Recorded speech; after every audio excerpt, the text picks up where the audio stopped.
Hello and welcome to Anime Memories, and on this episode, I'm going to be talking about Interstella 5555, the story of the secret star system. Whenever a new form of entertainment starts gaining popularity, there will always be detractors that come out of the woodwork, and one of their main forms of attack is to declare, "This is not art, no. It is simply mindless garbage." This has caused many discussions about what can be considered as art. Are movies art? Are comic books art? Are video games art? And of course, is anime art? The answer to all these questions is yes. Yes, they are. With how general some of the definitions are, pretty much anything can be considered art. Although if I had to give more concrete proof, I would point to this film. It's a collaboration between Toei Animation and Daft Punk, who together created a long storyline driven music video. While this has been done before to varying degrees of success, this is to my knowledge the first and only time it's been done as an anime. This movie blends French dance music with Japanese animation to make a truly unique viewing experience. So, let's get into it. On a distant planet, a band of blue-skinned aliens are performing a concert to a sold-out audience. Their concert was apparently so good that it attracted an invading force of soldiers who kidnaps the band and takes them back to Earth. Now renamed as the Crescent Dolls, the aliens have been brainwashed into working tirelessly for their nefarious manager who wants to profit off their talent and success. Those of you who've watched me before will know that I have a format: intro, story, characters, visuals, sound, conclusion, usually in that order. Well, I'm not going to be able to do that here. When I said this was unique, I meant it, to the point where I can't review this in my regular style. You see, there's no dialogue, the characters don't say anything. The only audio that's in here is a few select sound effects, as well as Daft Punk's Discovery album played in its entirety. For a while I was baffled as to where to start. Should I talk about the sound first, since this is a musical? Should I begin with the visuals, since without any dialogue, they have to tell the narrative through the animation? Or should I stick to my guns and go with the story? I eventually came to the realization that I can't talk about these things separately. They're so deeply interconnected. The story and the visuals were built around the music.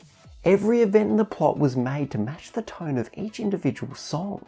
One More Time, a song about celebrating, is played during a live performance where everybody is dancing and having a good time. Harder, Better, Faster, Stronger is played when the villain is trying to turn the band into the perfect musicians by brainwashing them. And one of my favourite parts happens when the song titled Voyager comes on.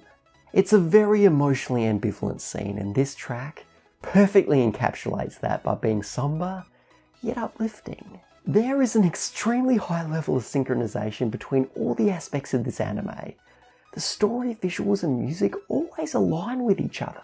They even made sure that the smaller details match each other, like having a character's clap sync up with the beat or rhythm of the soundtrack. All the different parts of this film work together so harmoniously that I started to wonder if there's any negatives. Is there anything here for me to critique? And then I slapped myself in the face, because of course there is. Nothing's perfect. When I took off the rose-tinted glasses, I noticed there was a lengthy list of flaws. Firstly, the plot is basic. It's an evil corporation versus innocent exploited musicians. Simple, cliched, bland. Even when they try and make it a bit more complex by adding a semi-twist to the main villain, it doesn't make a whole lot of sense and comes off as weird. Although I did like the very final twist, that was clever. Then there's the characters, who are pretty basic as well. They don't get given any kind of personalities outside of being good or bad. And while I've praised the music for how well it fits with the animation and story, it's not something I'd listen to outside the movie. I've never been a fan of Daft Punk, and this album was hit or miss for me.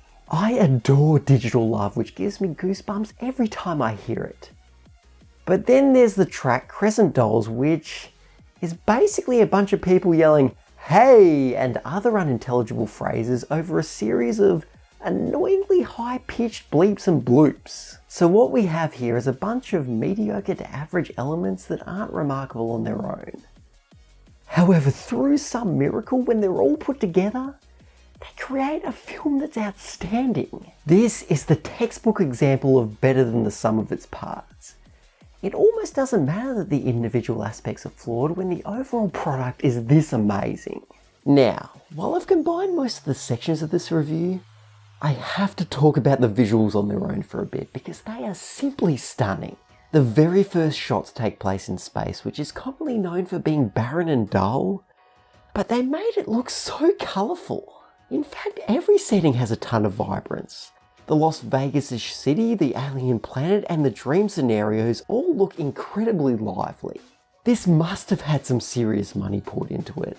On top of having fantastic artwork, it also has seamless animation, which really helps bring the music to life.